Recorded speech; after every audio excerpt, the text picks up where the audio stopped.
Yeah, so I wanted to talk about the general question of why are agents so bad at quantitative research, and how to try to improve them on this and apply agent research to that. I don't have slides on that, but I do have Benedict's slides from Learning Self-Solution Arena, so I'm going to do a little slide karaoke about that.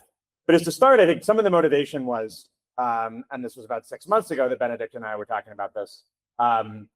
If you're trying to basically do the word cell part of quantitative research, obviously AIs can be incredible at trading themselves or analyzing things, and just training particular models on quantitative trading that's done extraordinary things. You can find amazing things, but if you ask the models to explain to you what they're doing, or try to design a strategy for what they're going to do, they're very bad at it. And I have some theories about why this is. I think one reason possibly is these agents, unlike humans, I think agents are just not don't have quite as much intuitive, this sort of social sense of I'm thinking about adversarial games, or what is this person thinking I'm going to think. And so a lot of the sort of multiplayer components, they actually end up they're very bad at modeling other minds and reacting to them. And so a lot of strategies where you say oh, if you did this, it would cause, in sort of these game theory games, if you did this, it would cause someone else to do this. Such LLMs that otherwise are incredibly brilliant often have a lot of trouble reasoning about those sorts of things. So we were going down this research path, and I think when we thought it was okay, could we try to teach it basically to design mechanisms, not just to compete in them? Because competing in them, I think you do really well. But if you're okay, can you try to build to not just sort of break a mechanism, to say can you design a mechanism that under certain conditions will do well? So that was how we came to launch Optimization Arena, which has now been moved to Paradigm, and it's called Paradigm Puzzles. And this is it's a set of challenges for people to submit agents that optimize along various different components. The one we started with was an AMM challenge to design your own AMM that how it will work in a simulated trading environment. So some of the lessons, so the main idea is with an Optimization Arena, we put up a puzzle, and people just compete to solve this and do as well as they can with some scoring function. And with these AMM challenges, it was just about trying to design an AMM that does as well as possible in a simulated trading environment. Now, one thing you find from this is I think it's an incredibly effective way to outsource tokens, to outsource your token spend. As in, if you put up a challenge, people will end up spending a bunch of their Codex budget trying to do better on the challenge. And if what you're trying to get out of this is something that Codex can solve, then you don't actually have to spend your own token. You just put up a leaderboard and people will submit solutions to you, which sounds really amazing. And honestly, you do get quite a lot of token spend. But I think one interesting lesson we've had is, in fact, it can be very hard to actually get effective research out of that. So talk a little about Optimization Arena. We ended up having thousands of players on the first couple of these puzzles. And these numbers are out of date. We now have more than 12 challenges, and we're adding new ones every week. We're probably going to add another couple next week. But yeah, so some of the lessons we had from it. So I don't need to do that slide. So yeah, so one is, I think if you just set an agent on trying to optimize on this, they will often end up really in a hole. So one thing we've been trying to compete on these, and I had the top leaderboard spot on my on the first AMM challenge for about a day before I got completely destroyed by other competitors. And the big thing I was doing was running basically an agent to try to figure out what are the best ways to prompt other agents. And so if you have an outer agent that basically is trying a bunch of different solutions, then you can basically have it basically be running other agents in parallel. They're all trying different things. And then you can basically try to evolve those and end up finding not just better solutions, but better prompts.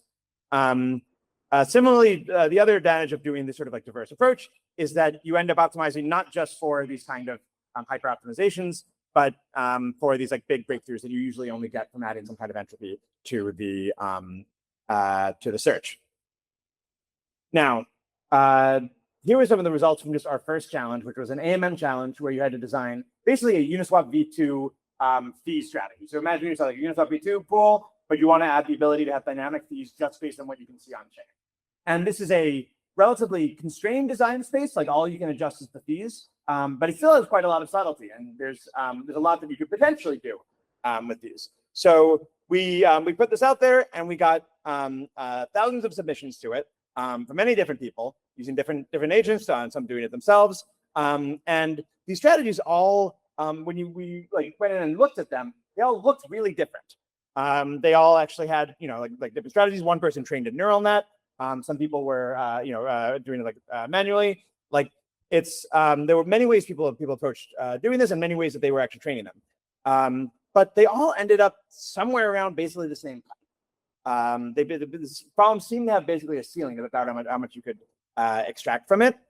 And like basically, yeah, over these periods, we found that actually basically all these solutions basically had almost the exact same profits over time in all these solutions. And not just that, they were not only equally profitable, all of these different strategies were actually doing the exact same thing at every step. So this is just like one representative step in an out of sample example that we tried these AMMs on. And you see that actually they basically did the exact same thing at the exact same moment in response to the same signal, which I thought was very counterintuitive to me. I would have thought a lot of these strategies would get from me, even if they were all ending up in the same ceiling. But in fact, it seems like there basically just is an optimum to the problem that we presented. Now, I wish I could say like this is amazing. Basically, people have all found this ideal, the ideal AMM strategy. Unfortunately, I think that basically is not the case. I think what really all these people were doing is they were optimizing to our simulation and the rules that we were setting. So again, even though we were doing all the testing out of sample, they weren't hyper optimizing to some particular like price trap or something. They were really hyper optimizing to the rules of how we were evaluating them and exactly the conditions that they were under, which I think would break completely if you were, for example, on chain in a real environment. So again, there's no MEV in this world. There was no the prices moved according to this predictable process. And basically you knew exactly how arbitrageurs were going to act. If you change any of that, basically all of this goes out the window. And so I think in general, this is an incredibly particular solutions people found. Some of them like interesting and like easy to learn from, but incredibly fragile solutions. So I think we did learn some things from this. People were doing these very interesting things. The most common and powerful strategy by far was to try to keep an estimate for the true price, rather than just looking at like what the prices people are trading, like the mid price, or like say the next x times y equals k and figuring out from your reserves what the price is. If you use trading signals to basically estimate what the true price would be, and there were ways you could do that based on the rules that we were providing, you could do quite a lot, and then just price around that rather than pricing around the midpoint. You can do quite a lot better in this environment. And I think there are a lot of solutions based on this that could do well in the real world, whether they're using prices from an oracle, or there's sort of like clever different mechanisms you might be able to elicit some facts about the true price, even in an adversarial MEV environment. So I do think there's value that like people actually ended up landing on basically the most powerful idea, and a few other ones like setting these proportional volatility that were powerful. But generally, like I think most of the hyper optimization people were working on usually was like just getting them really closer to solving this one particular instance rather than our version of puzzle rather than the real puzzle. So one lesson we learned, I think it is actually incredibly hard to pose these puzzles in a way that results in interesting research.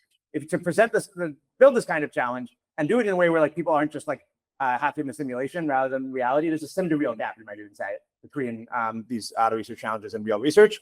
I'd say like it's very hard to it's actually design one that elicits the thing that you really want for a real world research problem.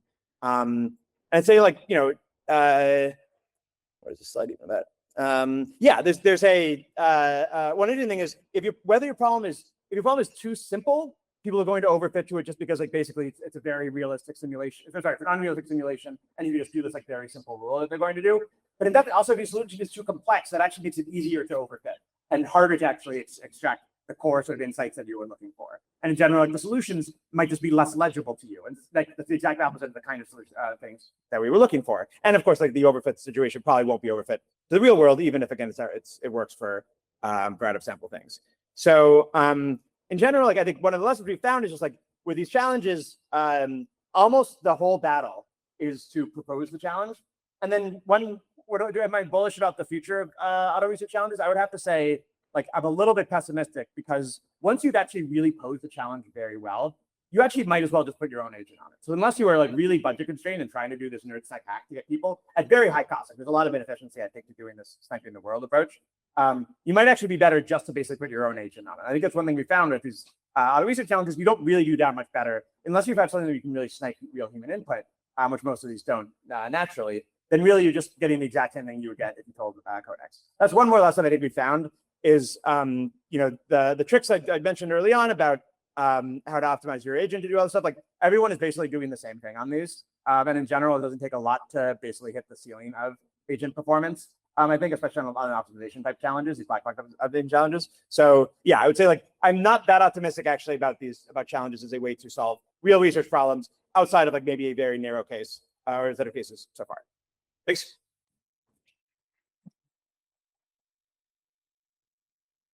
So first questions.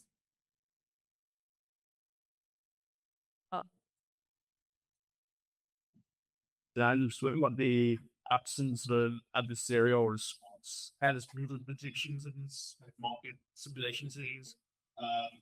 How do you think about basically having those adversarial behaviors also in the system? Like for example, it's not that hard to do research on atomic arbitrage blockchain than having a sort of also adapt as the like in Prague with real time. No. Right. I'm just saying the things that run in Prague are things that you quite easily run in a simulation and have that as well. Do you think that just it's too complicated, or do you think there's a world which you can like basically, it's like a simulation theory, like start creating simulations? Yeah, that's right. I do think it's a really cool idea. I would love to, if anybody wants to build like a multiplayer MEV experience. We've tried doing multiplayer auto research challenges. I think it can be very tough. But I think having one where you could have like one side is submitting agents that are trading and one side is submitting like AMMs or something, and they're going against each other could be really cool. I do think there's this complexity challenge. Like basically, the more complex it gets, it's actually easy to build this stuff, right? You can just like slop out a ton of these challenges and do like whatever with it. But the more complex it gets, basically, the worse it is. I think it actually, fundamentally finding real things of the world, and the more you are just going to find something about a fact of your simulation. And so I think like unfortunately this is like third, but we have like you can design like these agents, you can design these like AMMs. So like designing a puzzle that will elicit good agents or good AMMs is like an even harder meta skill. And yeah, if you don't really know how to do that yet. Okay, so the insight that you're bearish on these is like super interesting, or just the usefulness of them. Is there a world like kind of like with the transition of like science to meta science researchers, perhaps maybe that insight isn't like how to solve this particular puzzle, but what if we could over many competitions like draw some type of insights on how these agents can like farm breakthroughs better.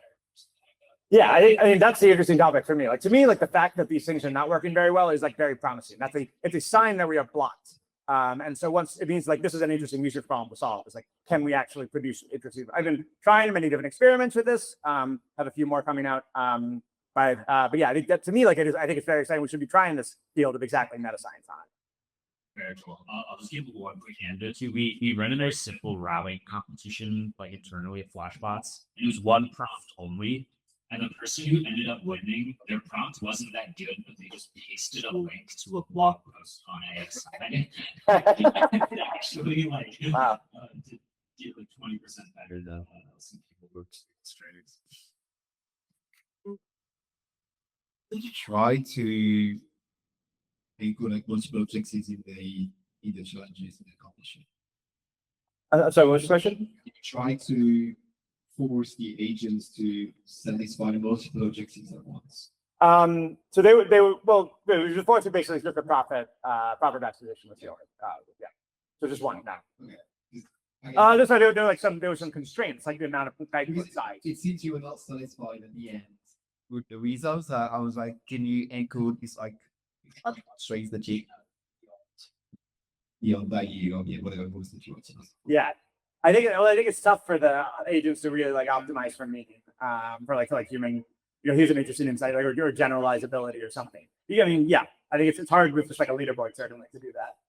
That or maybe another approach would be to design the benchmark as a multitask where you have to score high up like order. Yeah, and so particularly I'd say we don't see these challenges as benchmarks. Like there's not a people are applying their agents to them. They're doing them as humans. Like there's no standardized way in which we are evaluating how good an agent or even human is. It's just a free for all, freestyle, you're spinning forever. I do think it might be interesting to say like one prompt only or something.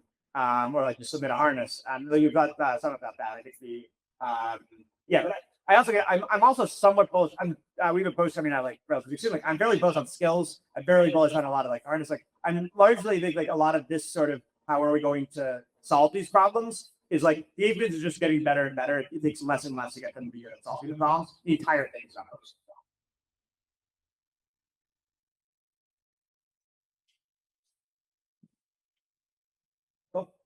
Well, I have a not really thought leader. Since you just it's like inherited other people's work. So how about your work?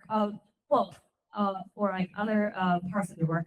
So like I guess Alvin from Paradigms also contributed to PM Bench, and you guys invested in Kalshi in terms of like British markets, and like you guys invested in Muse Research last round and all that.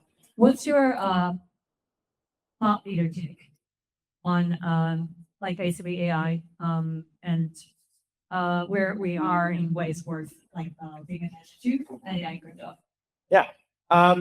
So I think the biggest part of the AI and crypto intersection that I've thought the most about, some amount on prediction markets. So here's one hot take, which is I think the idea of prediction markets guiding research is a really interesting idea. So imagine if you were to have, for example, a prediction market on how well a particular algorithm would do if scaled up to, and someone did a $10 million training run on it. That's the kind of thing that basically like you can't actually test this very easily, but you can run a prediction market and thus aggregate human knowledge about like what they actually think this would do. And if you get that to try to basically guide your AI research, I think that could be so I think prediction markets and AI research is one interesting intersection. I think AI trading on prediction markets is a really obvious one and just is happening already and will naturally happen sort of no matter what we do. So I think that's obviously been there. I think the using prediction markets start to elicit information. To me, it's very weird that you can't just subsidize a prediction market on really any question that you want and cause that you can sort of extract an answer from the world. And there are reasons why I think around you don't really want to reveal this to the public, but if you want that you're interested in this, that I think are one reason why people can do more of this in the context of trading. But I think those mechanisms around that seem really interesting. And then they say like the biggest sort of direct like crypto. So that's prediction markets now. The biggest crypto AI intersection I think is really interesting is agentic payments and the things that you can do when you have lower barrier to entry and lower costs for trading and I'm sorry for payments, making payments. And I think it's like it's to me like finally obvious that you're going to want to have really cheap ways for agents to do transactions. I hope that way is through crypto, and that's what we're even building at Depo. And I think it's just like an amazing opportunity for that. Then I'd say one step beyond that, and sort of the more speculative side, I think that's just like naturally happening. The more speculative side is I do wonder if we can more sort of complex mechanisms in agentic commerce when like every transaction you could have an agent negotiating on your behalf. And most of the work that we've done in MEV and in crypto has been around basically these fungible assets, like you're buying this asset, the price of it you basically know, or like you have, it matters like within the second whether exactly what price it is. But like the dynamics for MEV around that, where it's like basically a common value asset, change very much when you have asymmetric information about the value of an asset, or the assets are very non-fungible, very or non-substitutable. I think the best example I can think of it is something like GPU. Renting GPUs, where these are not such perfectly substitutable assets, not really fungible, and it's a very complex optimization problem for a market to try to basically like rent GPUs for particular jobs. And I think this is the kind of thing that agents could do really well, but this will require them negotiating with each other, produces all kinds of interesting new worlds from that.